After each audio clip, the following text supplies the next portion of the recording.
Why do I need to be the one to accept all the blame and essentially absolve the other person of the blame that they should be feeling? Now I know all of this can be turned around on myself as well. Not only am I doing myself a disservice, but I'm doing a disservice to this other person. If you go through life thinking you're never to blame, how are you supposed to ever grow? Have you ever been in a situation where someone's told you to be the bigger person, take the high road, do XYZ to resolve the situation?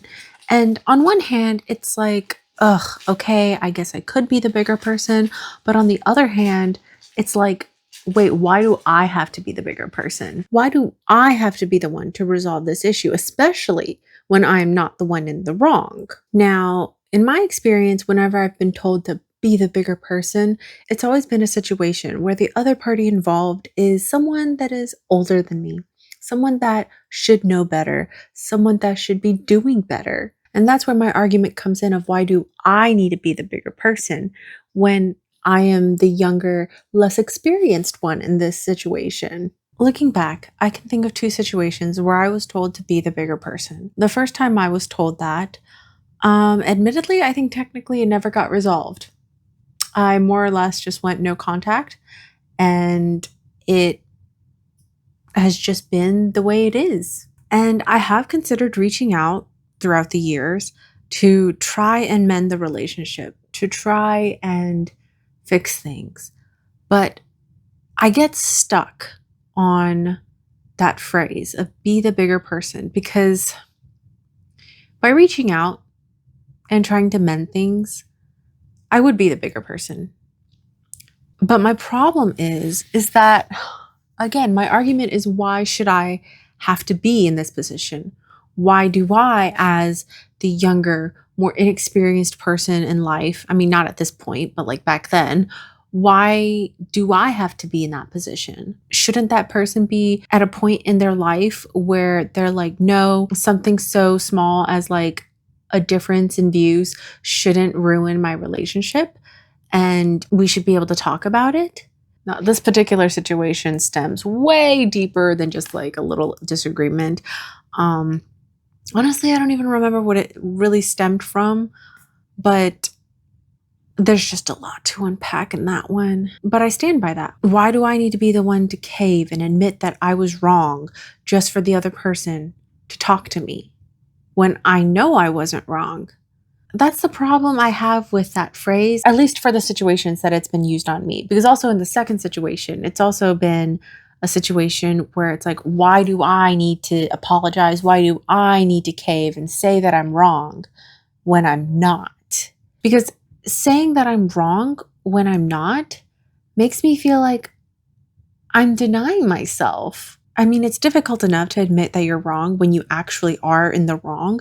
So why am I going to say that I'm wrong when I'm not? And the thought of putting myself in that kind of position irks the shit out of me, because it's like, because I have the self-awareness and I've done the growth over the years to try and acknowledge my problems, my pain points, and I've tried to work on them. So you, as the other party who is older than me and has had way more life experience than me, you've had plenty of times. You've had plenty of time in your life to get to the same point where I am, to have done the self-reflecting, to have done the growth, to have learned to be self-aware and to learn how your behavior impacts others and affects your relationships. So this idea of just accepting that I was in the wrong for the sake of the relationship, I would argue, does the relationship matter to the other party as much as I want this relationship to matter to me? Because if you cared about me and you actually wanted what was best for me in our relationship,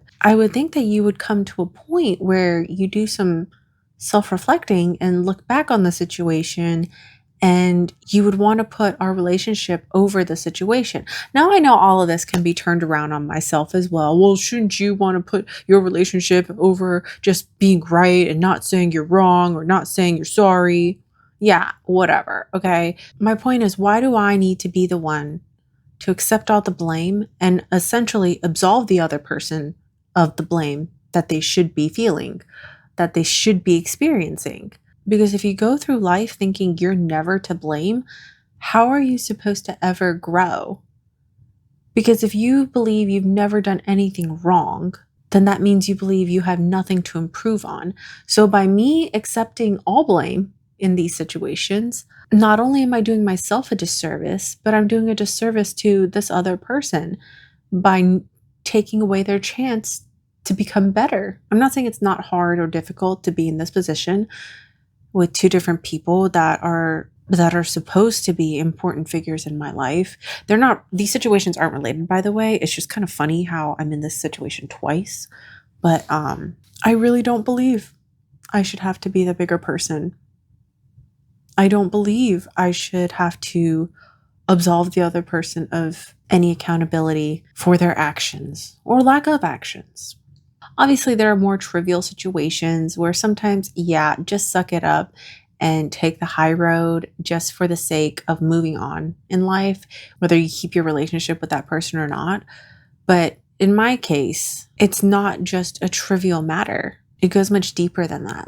It goes into who you are as a person, who you are, what you believe in, and how you view yourself. In the long run, I feel like betraying myself and hurting my growth and my belief in myself is going to be much more detrimental than losing these two relationships. I've said it before in other videos and I'll say it again. You are the only person that you can truly rely on and will have for the rest of your life. And if I don't keep that trust within myself and if I can't rely on myself, then ultimately I have nothing.